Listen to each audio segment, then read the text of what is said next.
దేవుని వాక్యాన్ని చదువుకుని ప్రార్థన చేస్తున్నారు. ప్రసంగి గ్రంథము 7వ అధ్యాయము 2వ వచనంలో దేవుని వాక్యం ఇలా సెలవిస్తా ఉంది. విందు జరుగుతున్న ఇంటికి పోవుట కంటే ప్రలాపించుచున్న వారి ఇంటికి పోవుట మేలు. యాలయనగా మరణము అందరికీ వచ్చును కనుక బ్రతుకు వారు దానిని మనసులో పెట్టుదురు. అలాగే దేవుని వాక్యం నుండి ప్రసంగి గ్రంథము 12వ అధ్యాయము 7వ వచనాన్ని కూడా మనం చదువుకున్నాం. మన్నైనది వెనుకటి వలె మరలా భూమికి చేరును, ఆత్మ దానిని దయచేసిన దేవుని యొద్దకు మరలిపోవును. ప్రియమైన దేవుని బిడ్డలారా, గమనించండి, ఈ లోకంలో ఏ మనిషి శాశ్వతంగా జీవించేవాడు కాదు. ఈ లోకంలో నరుని ఆయుష్ 60 సంవత్సరములు, 70 సంవత్సరములు, అధిక బలమున్న ఎడల 80 సంవత్సరములు అయినను వాటి వైభవము, ఆయాసము, దుఃఖమే అని దేవుని వాక్యము సెలవిస్తా ఉంది. కాబట్టి ఈ లోకంలో ఎవరము కూడా శాశ్వతంగా బ్రతికేవారము కాదు. అందుకనే మనిషి చనిపోయిన తర్వాత శరీరము మట్టి కాబట్టి అది మట్టిలోనికే వెళ్ళిపోతుంది. మనలో ఉన్న ఆత్మ అది దేవుడు పెట్టింది కాబట్టి తిరిగి మళ్ళా అది దేవుని యొద్దకు వెళుతుంది.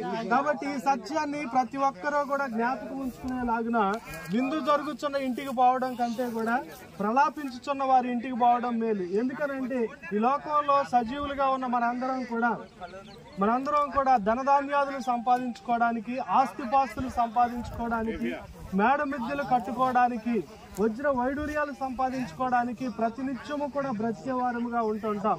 అయితే వాటన్నిటినీ విడిచిపెట్టి అవేవి మనకి అక్కడికి రాని ఒక రోజు అనేది ప్రతి మానవుని జీవితంలో ఉంటుంది అనే విషయాన్ని ప్రతి ఒక్కరూ కూడా గమనించాలి. అయితే మనం ఇక్కడ విడిచిన ఈ యొక్క శరీరం మట్లా కలిసిపోతుంది. ఈ ఆత్మ దేవుని వద్దకు వెళ్ళి దేవుని యొక్క ఆ న్యాయ సింహాసనం ఎదుట ఆ ఆత్మ ప్రత్యక్షమై మనం ఈ లోకంలో జీవించి ఈ శరీరంతో చేసిన మంచైనా సరే చెడైనా సరే ప్రతి విషయాన్ని బట్టి దేవునికి అక్కడ తీర్పులోనికి మనందరం కూడా రాబోతా ఉన్నాం.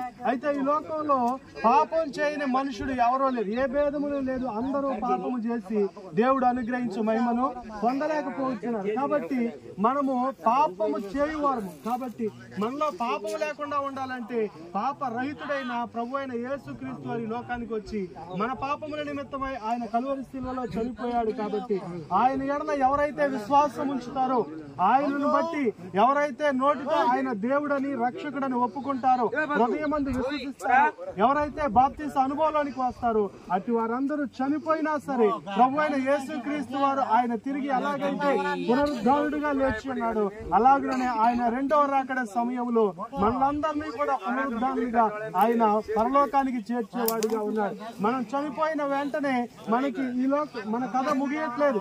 ఈ లోకంలో మాత్రమే మన కథ ముగుస్తుంది, కానీ మనకి పరలోకంలో అక్కడ నిత్య జీవము, నిత్య నరకం అనేది ఉంది. మనందరము నిత్య జీవాన్ని పొందుకోవాలంటే అది ప్రభు అయిన యేసుక్రీస్తు వారిని అంగీకరించడం ద్వారా మాత్రమే మనకు కలుగుతుందని దేవుని వాక్యం సెలవిస్తా ఉంది. కాబట్టి ఇక్కడున్న ప్రతి ఒక్కరూ కూడా ఇదిగో ఈ యొక్క బనావత్ నారాయణ గారు ఎలాగైతే ఆయన ప్రభు అయిన యేసుక్రీస్తు వారి యొక్క విశ్వాసం ఉంచి బాప్తిస్మ అనుభవంలోనికి వచ్చి చనిపోయారు, అలాగనే మనం కూడా ప్రభు యొక్క విశ్వాసం ఉంచి చనిపోయినట్లయితే తిరిగి లేపబడతాము.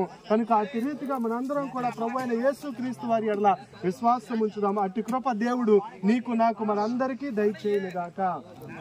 ఆమె చిన్న ప్రార్థన చేస్తున్నాం. మహాపరిశుద్ధుడా, ప్రేమ కలిగిన తండ్రి, మీకు వందనాలు, మీకు స్తుతులు, స్తోత్రములు నాయన. యా ప్రభా నాయన, యా ప్రభా ఈ రోజు ఈ సాయంత్రకాల సమయంలో బనావత్ నారాయణ గారి భూస్థాపన కార్యక్రమానికి నాయన విచ్చేసిన నాయన ప్రతి ఒక్కరిని బట్టి ప్రార్థన చేస్తా ఉన్నాం. అయ్యా నాయన, మీ జీవము కలిగిన మాటలు ప్రతి ఒక్కరు విని ఉన్నారు ప్రభా, మీకు వందనాలు. ఎవరైతే నమ్ముతారో వారికి రక్షణ, నమ్మని వారికి శిక్ష విధింపబడదని ప్రభా మీ లేఖనంలో తెలియజేయబడతా ఉంది. ప్రభా నాయన, ఇక్కడున్న ప్రతి ఒక్కరూ మీ ఎడల విశ్వాసం ఉంచినట్లుగా సహాయం దయచేయండి. అయ్యా, ఏదో ఒక రోజు మేమందరము ఇలాగున అయ్యా నాయన మట్టి పాలు కావాల్సిన వారమే అని ప్రభా ప్రతి ఒక్కరు మనసు ఉంచినట్లుగా సహాయం చేసి అయ్యా నాయన మీ ఎడల భయభక్తులు కలిగి ఉన్నట్లుగా సహాయం దయచేయండి. అయ్యా ప్రభా నాయన, బనావత్ నారాయణ గారు మీరు జ్ఞాపకం చేసుకునండి. మీ ఎడల విశ్వాసం ఉంచి చనిపోయిన ఈ వ్యక్తిని ప్రభా అయ్యా మీ సన్నిధిలోనికి చేర్చుకునండి. ఆయన ఆత్మకి నెమ్మదిని చేకూర్చండి ప్రభా, మీకు వందనాలు. మీరు అక్కడ సమయంలో తిరిగి లేపబడినట్లుగా సహాయం దయచేయండి అయ్యా నాయన తను విడిచి వెళ్ళిన ప్రభా అయ్యా తన భార్యకి కుమారులకి కుమార్తెలకి ప్రభు మనవరాళ్ళకి ప్రభా అయ్యా నాయన మీరే ఆదరణను అయ్యా నాయన మీరే ప్రభు ఓదార్పును దయచేసి మీ నామానికి మహిమను తెచ్చుకోనమని నాజరేయుడైన యేసుక్రీస్తు వారి పరిశుద్ధమైన నామములో ప్రార్థన చేసి అడిగి వేడుకొనుచున్నాం పరమ తండ్రి ఆమేన్ ఆమేన్ इधे झमरू काका तू एक तीन मुट्ठी मंगा गया तू मंगा गया हांडी हट मेल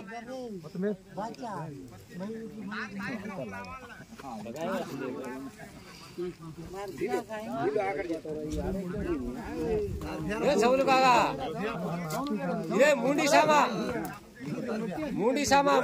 का ऊंचोड़ी बघा